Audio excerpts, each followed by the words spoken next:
Well, good morning, everyone. Welcome to the virtual breakfast this morning. We'll be talking about Cercospora leaf spot management and sugar beets. My name is Dave Wachowski. I'm the new extension educator working with sugar beets, based primarily out of Midland, but also working quite a bit out of the Saginaw Valley Research Extension Center. We're privileged to have Dr. Jaime Willbur with us this morning to talk about Cercospora management and sugar beets. She's an assistant professor with MSU, plant pathologist for beets and potatoes. So with that, Jamie, it's all yours. Good morning, everyone. Dave, thank you for the introduction. Today, as you mentioned, we're going to be talking about Cercospora leaf spot management in sugar beets. And I'm excited for Dave to join the team this year. All right, so Cercospora leaf spot is the most severe foliar disease of sugar beet in Michigan, as well as in most regions where sugar beets are grown. This is caused by the foliar pathogen, the fungus Cercospora beticola. And this fungal pathogen causes these little round kind of pencil eraser sized lesions on the leaf. And at the beginning, they're kind of unique individual spots, but these slowly coalesce over the season. And the greatest impact of this disease is in areas or regions where we have warm, wet summers. And I think this week in particular is very characteristic and favorable for this particular pathogen and the disease that causes. So some of the yield and sugar beet impacts, just to illustrate some of the defoliation that can occur. What we achieve leaf death when we have between 400 and 1,000 lesions on a leaf. This defoliation, as shown on the right part of the screen here, decreases the photosynthetic area of the plant, but it also causes regrowth to occur after the leaves are defoliated. And both of those impacts can lead to sugar and yield losses of up to 40%. And as we reduce root and sugar yield, we can also increase some of the impurities and storability of these beets. The pictures that I'm showing on the screen on the left is a July 27th example of very healthy beets, nice green, kind of full canopy. And about 2 to 3 weeks later, an August 15th picture, very brown, very crispy leaves starting to curl. The lower canopy has started to die. So quite something that we do need to be mindful of and managing, as this pathogen can reproduce quite quickly and spread throughout a field and be quite severe without management. So talking just a little bit about the fungus here, this pathogen does overwinter on the infected leaf residue. So it has a dormant kind of survival structure on those infected leaves that overwinters. And in Michigan, we do have more mild winters. This successfully overwinters and stays alive and starts to grow again in the spring from those leaves. As it reproduces and sporulates, these spores are wind dispersed or water splash dispersed from that previous field soil. And those spores can then germinate through the stomata and penetrate through the stomata of healthy plants. So one unique thing to note about this pathogen is that it can reproduce in multiple cycles during the season. And so probably every 10 to 12 days, this can be repeating its growth and reproduction cycle and infection cycle. And so that is why we do need to be watching for early symptom and preventative management in this particular disease cycle. In this region, we have generally identified or detected spores as early as April and May, so kind of low levels of spores. But we do once those spores are present, infection is favored by temperatures in the 65 to 89 degrees Fahrenheit range. Relative humidities above greater than or equal to 90%, or free moisture on the leaves. And again, this summer, especially this early part of the summer, has been in a very favorable range for this. Typically, our first symptoms or first spots have been detected in mid-June to late July. What we do have to help monitor for these favorable conditions is the Beatcast tool. And I have the URL at the bottom of the screen here. This is available at michiganbeets.com. What this tool does is it combines leaf wetness and temperature data to predict a daily risk value between 0 and 4. And on my screen, the zeros are shown as green and the 4s are shown as red for this Thumb and Bay Area region. So each day we have a risk value, and as the season progresses, we accumulate risk values. Typically, more susceptible cultivars have a management action threshold of about 45 to 55 disease severity values, depending on the level of resistance. So in 2023, I just want to refresh that we did have in late June, we had a couple of days where we had an elevated infection risk. So these were quite high, heavy rain events had led to this, so very red areas on the map. But by June 28th, we had only accumulated between 16 and 36 DSVs. So a little bit on the lower end, but with some of that moisture, there were favorable conditions for spores to infect if they were present. So something to note. So in 2024, what's it looking like for us? In 2024, we have had less of the very high risk days. However, what it seems to be the trend so far is that we've had consistent moderate risk. So between the 1, 2, and 3 range, we've had consistently more number of days at that risk. And so this is showing in this kind of mustard yellow on a few days, June 3rd, June 6th, June 18th, most recently, are the most elevated days, I would say, in June. But we have accumulated 25 to 44 DSVs compared to the 16 to 30-ish in the last year. So a little bit of a different year of risk predicted for Cercospora at this time in June. I am actually presenting earlier in this virtual field crops breakfast schedule, but I do think this actually worked out this year because it is important to note that our risk is looking a little bit accelerated. So looking at sort of the May 15th to the end of June, or as far as we can get so far this year, in 2023, we were at June 15th, we were at 2 to 18 disease severity value accumulation across this region. In 2024, we are 24 to 38.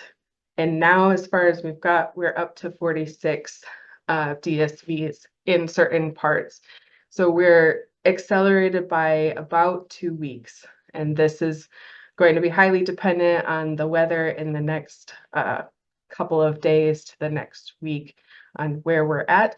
But we have started to meet some of those initial action thresholds for susceptible cultivars.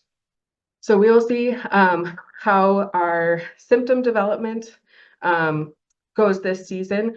But just to put it out there, at this time, and with this weather, and the heat is not going to prevent the Cercospora from being able to infect if we're in that 65 to 89 degree day range with the humidity. So CLS management is composed of variety resistance. We do have the majority of our acreage now planted with the new CR Plus resistance that is available. This is available in both nematode tolerant and non-nematode tolerant varieties. This resistance shown in the picture here, this is an inoculated field, so it's heavily infested with Cercospora leaf spot disease at this time. We do have this entry that is very green, very healthy still. Important to note that this has a background of CLS resistance, but it is mostly reliant on a single Cercospora resistance gene. So this is kind of a single gene. We need to be able to protect these varieties because they can still be infected with Cercospora baticola, and we do still see low severity of symptoms on these varieties, so they can still harbor that inoculum. They can still allow the pathogen to reproduce, just at lower severity levels, but that can still bridge the gap between years and be an inoculum source if unmanaged. So something to consider there. We also don't necessarily understand the response of these varieties to other diseases that might be in the area. That's something that we continue to closely monitor. But to protect these varieties, of course, and our susceptible varieties that are still out there, we have diverse chemical programs. We utilize, in our research, we have found that residue management, plowing, heat treatment, anything to help break down those leaves between years can help reduce that pressure level the following year. Crop rotation is recommended for 3 years. And as I mentioned, these spores are wind dispersed. So once they are coming from the previous beet fields, we'd like to separate those new beet fields by at least 100 feet to limit the possibility of that inoculum reaching those fields early. This pathogen can hop those shorter distances though, and with how much it reproduces in a season, it can still move quite a distance by reinfecting and moving and reinfecting.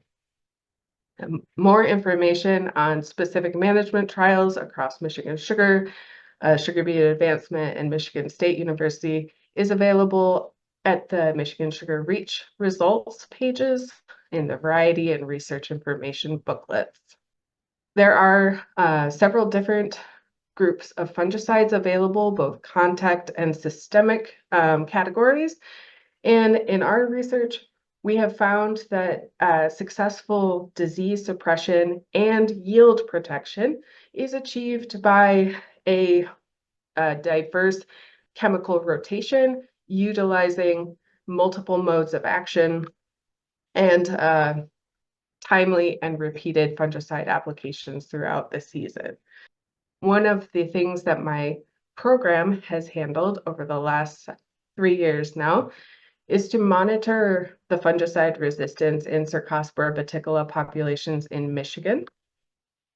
We have tested for 5 different triazole active ingredients, a strobilurin active ingredient, pyraclostrobin, triphenyl tin hydroxide, so the tin active ingredient, as well as, not shown here, the topsin active ingredient, thiophanate methyl. So as we can see in this graph that there are products that have a lower resistance level. So they are more sensitive to these active ingredients. Those are going to be the ones that are smaller on this graph. Difenoconazole, methyltrifluconazole, tin tend to be quite sensitive, or Cercospora isolates tend to be quite sensitive to those active ingredients, whereas the prothioconazole and pyraclostrobin are not quite as effective in our lab tests. These are in vitro, in lab, in culture plates that we achieve these screening tests. However, as this fungus becomes more resistant in these lab tests, it may be more likely that it might not be controlled at field rates. So it's important to know also through our research that there are certain active ingredients that we have seen an increase in resistance with the number of triazole, DMI applications, or the benzimidazole opsin type of applications as well. But just showing here the tetraconazole and prothioconazole active ingredients as examples of ones where we did see this increase as the number of applications increased. So important to manage our resistance. So we don't have that many fungicide groups that we have available.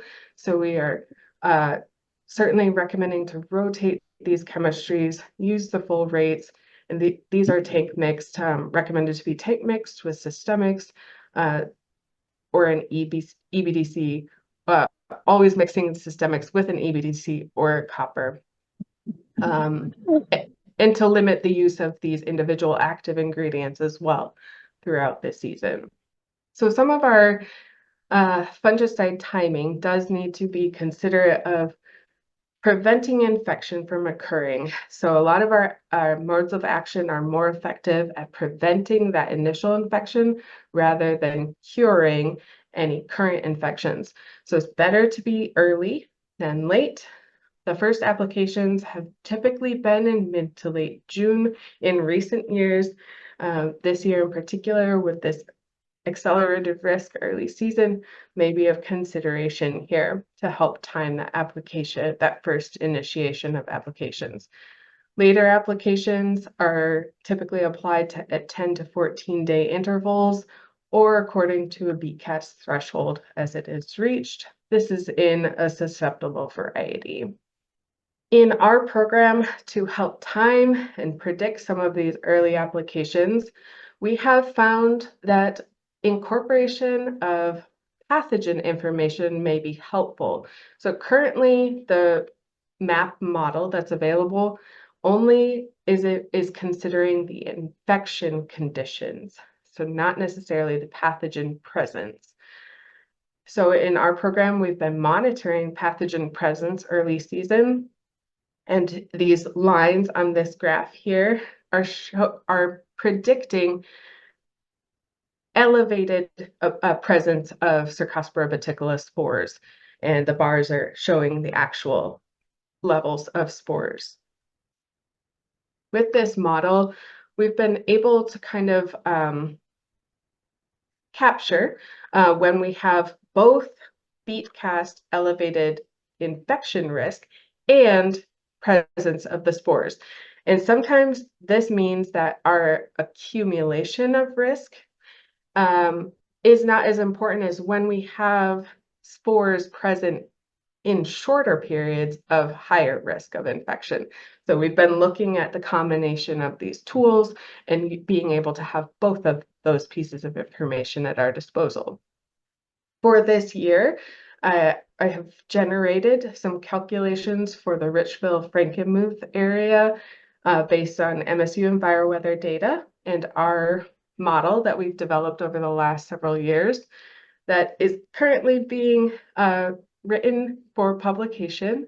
This is a graduate student, Alex Hernandez, is a PhD student in my lab, and she is just finishing up her degree at the end of this summer. So this will be her final work that she really puts together. And this has been an ongoing piece of research in our lab. So this year in Frankenmuth, what we have been able to see is the bars are showing the Beatcast DSVs daily from 0 to 4, and we're looking for any days that are above 3 or to 4.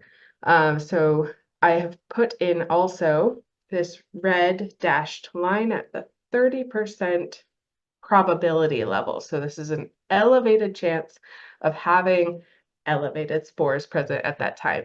And in our model, which is shown in this black line, we do see that here in the last couple of days that we have crossed this action threshold at the same period as having elevated infection risk.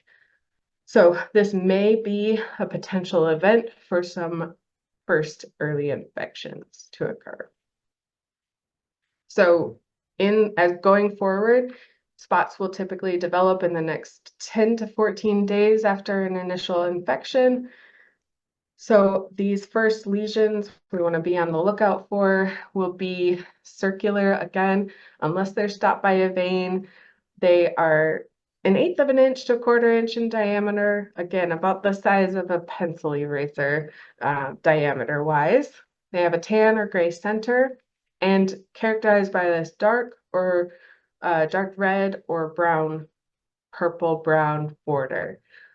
This is dependent on variety, the color of that border. So within these spots, the black spore-bearing structures, these are also, they're melanized, they're a little bit more robust, but these produce very needle-like silver canidia. Those are those long kind of needle-like canidia. They're easily picked up by the wind and dispersed. So what this looks like under high humidity is white, silvery, shiny kind of fuzz on the surface of this lesion.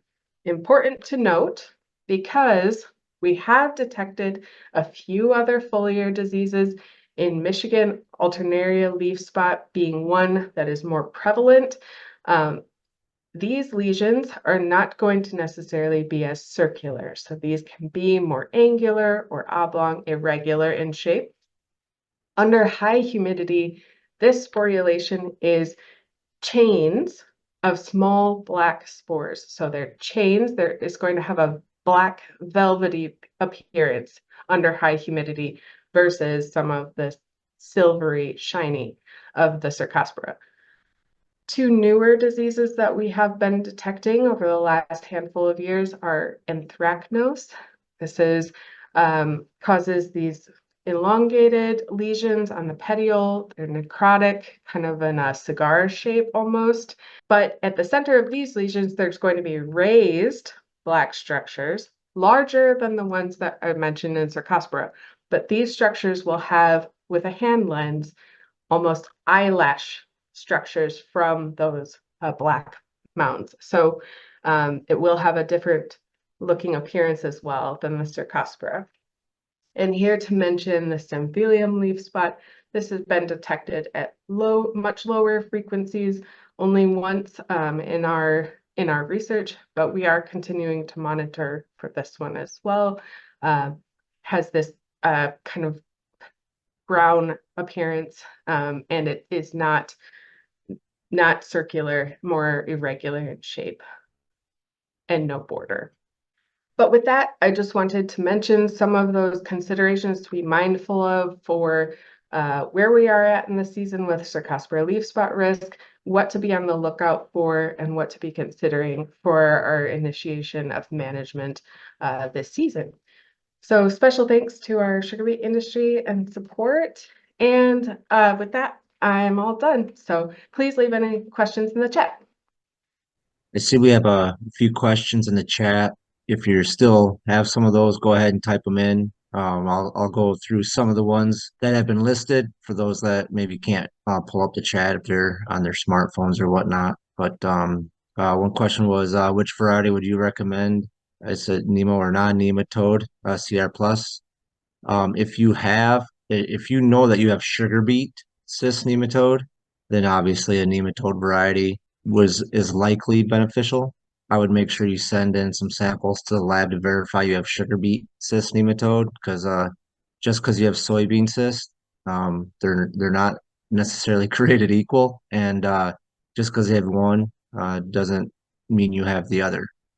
Dave, just to add to that, I did add in the chat for any that are interested, there are multi-site variety evaluations that are conducted in Michigan, and depending on your needs, whether it's nematode, non-nematode, Cercospora, other root diseases, or just returns on investment and yield and sugar, those are summarized, and so you can get to those at the Michigan REACH, REACH, variety results booklet, and there's a table that's nicely summarized of approved varieties. So Thank you. There was a question relating the Beatcast forecasting model to soybeans and whatnot. I don't know of any correlations there. Fun fact though, the Beatcast model was kind of formatted off a tomato model, so don't know of any direct correlations on soybeans. But I think we talked about there's some work being done on some other models and some other crops. Dr. Martin Childers responded to a question. The questions about tar spot. He posted a link on that. I don't know if you are still on, if you want to make a quick comment to that. Hey, sorry, just losing a bit of signal there. So the question about Cercospora, we have some models that we're testing specifically for frog eye leaf spot. But at the moment, yeah, we haven't tested the Cercospora beet model in soybeans. A question about micronutrients being applied in hot, humid weather on corn and soybeans foliar. I think it probably depends what you're trying to apply. That's a pretty broad question. I think there's always risk of injury when you're applying a lot of fertilizer in hot weather. I'd probably consult your supplier on that, unless you got specific nutrients you're looking for. Maybe we can help you dial in on that. But as a broad statement, I think that's going to be a little hard to answer unless there's somebody on here that may have a better suggestion than that. I have a question for Dr. Wilbur. You mentioned tank mixing, a couple different types of fungicides for resistance management. Do you put anything else like a spreader sticker or anything like that to help keep the fungicide on the plant or what? Yeah, yes, no, that's a great question, Dave. And there's been some research out of University of Guelph and Michigan Sugar looking at deposition aids, spreaders, stickers. We do recommend use of an adjuvant, and there are several to help adhere and uniformly distribute the fungicides onto the canopy. Yeah. Just so everyone as a reminder, if you want to look back and you can find these podcasts, you can go to the virtual breakfast. You can type, in your browser, find the website. They're all there. You can go back and re-listen to them. You can find them on Spotify and YouTube. So this is Marty again. So just Yep.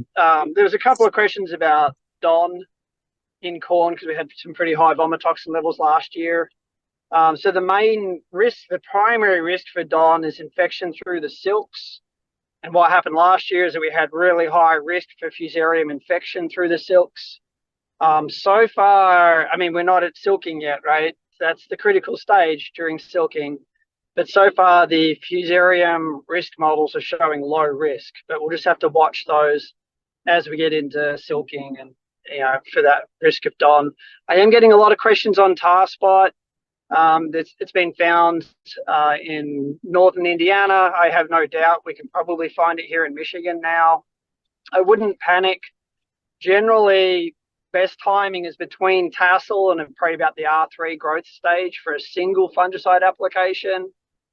Sometimes two fungicide applications can provide a return on investment, but they tend to be pretty marginal compared to a single well-timed fungicide application for a tar spot. I put an article in there as well that provides more information. Thanks. Yeah, thank you. I don't know if there's any other specialists that are still on that may have any comments, anything they're seeing that could be relevant to what's happening. Dave, there was a question. Dave, there was a question in the chat about adding manganese, and I'm going to say that for soybeans, if you're seeing deficiencies in soybeans, and I see that Eric Anderson is on, maybe Eric can answer that question about manganese in soybeans and what to look for in the application of manganese. As far as manganese, so the common symptoms that you're looking for are the veins are green, and the edges of the plant are starting to look almost bleached, sort of like turning to a yellowish or a whitish color. I've seen a little bit of that out in the field, but it's pretty sporadic. I haven't seen anything that's pervasive yet. And then as far as manganese applications, applications can be made, foliar applications can be made anytime during the growing season. This is a great time to do it while you're still catching it early. So if you've got any questions on that, feel free to reach out to me. I thought I had unmuted. I was gonna make a comment. I've seen my first field so far that's hit the flowering stage, R1. That was an early maturity group. It's actually one of the fields that we're looking at for our harvest field day, which is going to be in the southeast part of the state this year. And it was planted, I'll say early for this year anyway. So other fields that I've been in, I'm seeing a few flowers here and there, but haven't hit R1 yet. So my only caution for that is if you haven't sprayed your post herbicide, some of the herbicides you have to apply, like Liberty, has to go on before you're starting to see flowers, before it's hit R1, and then others like Roundup. You can apply those through R1. So I've talked to several growers who are somewhere in the mix of putting on their post-emergence herbicides. So you just want to get out there, scout the field that you're looking at. If 50% of the plants in the field, roughly 50%, have hit R1, in other words, there's a flower anywhere on that plant, that's R1. So just keep that in mind as you are looking at making those herbicide applications. Thanks for answering that. Sorry, trying to read. And I see Phil mentioned in the chat, high organic soils have shown manganese deficiencies in the past. So you should really be taking a close look at those.